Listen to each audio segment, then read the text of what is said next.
Boa tarde. O Conselho de Ministros esteve hoje reunido, como habitualmente às quintas-feiras, e aprovou um diploma que sustém a instalação das comarcas de Lisboa e da Cova da Beira, no âmbito do Ministério da Justiça. É uma decisão que manda prosseguir as extinções relativas a uma série de varas na comarca do Porto, na comarca de Braga, na comarca de Oeiras, bem como as extinções novas no Tribunal Cível da comarca de Lisboa e um juízo de pequena instância também na comarca de Lisboa. Com estas extinções, pensa-se e espera-se ser possível realocar recursos humanos e materiais libertados nos tribunais para que eles possam ser colocados onde são mais necessários, de acordo com a reforma que está em curso no âmbito da Justiça. O Conselho de Ministros aprovou também para o corrente ano a distribuição das indenizações compensatórias pelas diferentes empresas prestadoras de serviços públicos, bem como a autorização para a plurianualidade do contrato de prestação de serviços por parte da Lusa ao Estado.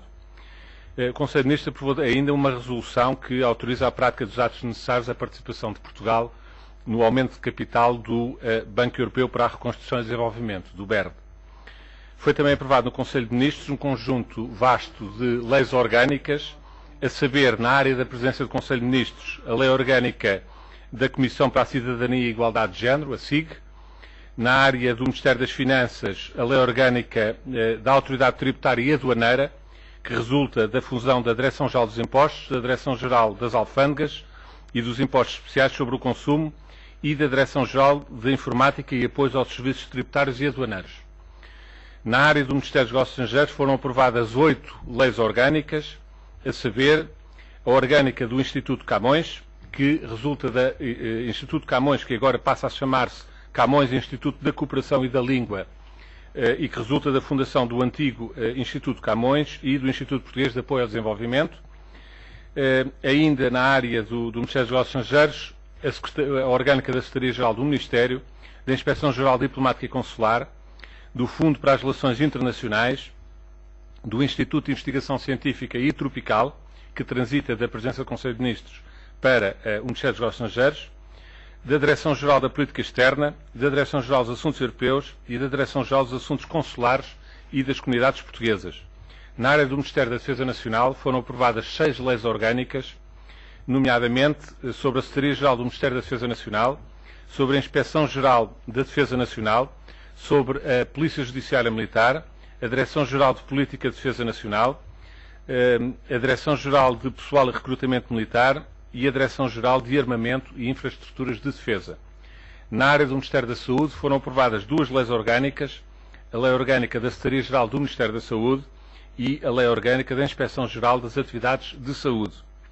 O Conselho de Ministros aprovou ainda uma resolução que autoriza a abertura do concurso público para fornecimento de combustíveis operacionais à Força Aérea Portuguesa e uma outra resolução, uma proposta de resolução enviada à Assembleia da República, que aprova a adesão a uma emenda do acordo relativo ao Fundo Monetário Internacional e que tem que ver com a composição da respectiva administração.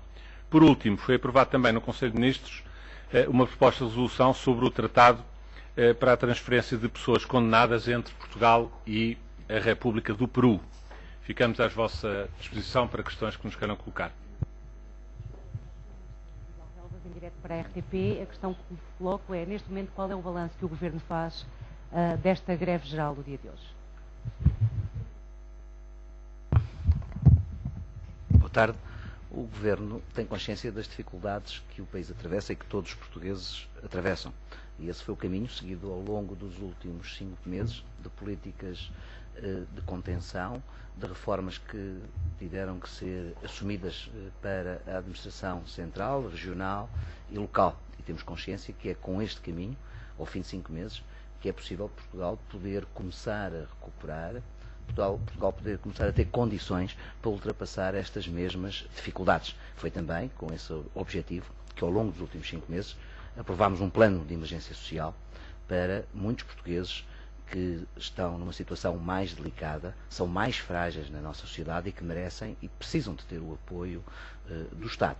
E por isso há uma compreensão da nossa parte e respeitamos escrupulosamente o direito à greve, mas temos consciência que a situação em que hoje Portugal se encontra, que se teve que solicitar ajuda externa, só será ultrapassada com um caminho de rigor, um caminho de exigência, e que todos estes sacrifícios que hoje os portugueses estão a fazer são sacrifícios que vão valer a pena no futuro. São os sacrifícios que hoje Portugal faz e esta política de reformas, de exigência e de rigor que está a ser feito, a razão e a solução para os problemas com que hoje Portugal se confronta.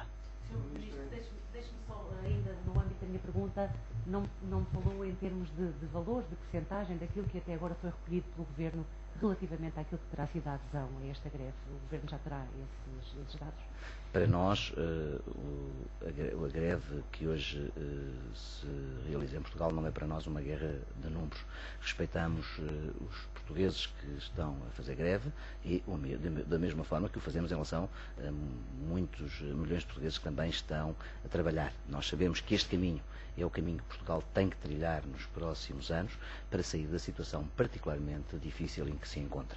Nós temos seguido este caminho de reformas e, simultaneamente, um caminho de justiça nas medidas que têm que ser tomadas, pedindo sempre mais sacrifícios àqueles que na sociedade portuguesa estão em condições de poder dar esse mesmo contributo. Por isso volto a frisar que só com um grande empenho, com uma grande capacidade de trabalho e também com um grau de exigência por parte das medidas que têm que ser tomadas, é que nós sairemos das circunstâncias em que nos encontramos hoje. Sr. Ministro, em direto para a SIC Notícias, pergunto-lhe ou peço-lhe um comentário a esta decisão da Fitch de baixar o rating da República Portuguesa, neste caso baixando para um nível já considerado lixo, e pergunto-lhe se isso não contradiz aquelas que têm sido as declarações sucessivas do Governo de que Portugal está no bom caminho. Pelos vistos, há mais uma agência de rating que não faz essa leitura. Muitos comentários têm sido feitos em Portugal e no mundo sobre as decisões das agências de rating. É importante notar aqui que, mais uma vez, é feita referência a uma grande instabilidade dos mercados financeiros e a demonstração de que só um caminho de rigor e de exigência é que nos levará a ultrapassar as circunstâncias, nós e outros países da Europa e do mundo em que hoje se confrontam. Não quero fazer mais comentários sobre as agências de rating. Sr. Ministro, em direto para a TV 24, peço que vou voltar ao tema da greve, mas gostaria ainda de lhe perguntar se o Governo tem alguma estimativa sobre o impacto que este dia de paralisação pode ter na economia portuguesa. Até que ponto é que esta greve geral é grave para a economia do país? Já tive a oportunidade de referir que, para nós, a greve geral não é uma guerra de números, de um lado ou do outro. Em segundo lugar, nós sabemos que a situação em que Portugal hoje se encontra só será ultrapassada com muito trabalho e também com muita serenidade, e essa é a atitude do Governo. E também tive a oportunidade de referir que respeitamos escrupulosamente o direito à greve. Estamos num país democrático, num Estado de Direito que só pode e deve respeitar o direito à greve.